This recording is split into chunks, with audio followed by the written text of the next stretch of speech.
এখনো পর্যন্ত হাঁড়ির ভেতরে টকবক টকবক করে ফুটছে। হাঁড়ি কিন্তু নিচে নামানো আছে, গ্যাস ওভেন থেকে নামিয়ে নিয়েছি। আমরা গ্যাসেই করি, আমাদের এখানে কাঠের জালের ব্যবস্থা নেই। হান্ডি মাটনের কালারটা কেমন এসছে তোমরা বলো। আর দেখতেই পাচ্ছ কালারটা একদম দারুণ দুর্দান্ত এসছে, আর খেতেও মারাত্মক টেস্ট হয়েছে। আমি নিজে রান্না করেছি, নিজে টেস্ট করেছি, তাই বলতে পারছি কথাটা দারুণ হয়েছে।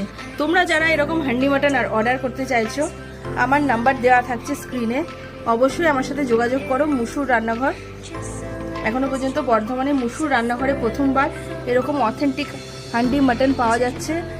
একটা হান্ডির মধ্যে এরকম হান্ডি সহ পরিবেশন করা হবে। একটা হান্ডির মধ্যে 6 পিস থাকছে মাটন। একটা মাটনের ওয়েট থাকছে 80 থেকে 90 গ্রামের মধ্যে। এরকম 6 পিস মাটন দিয়ে হান্ডি মাটন মাত্র 450 টাকায় পাওয়া যাচ্ছে, মাত্র 450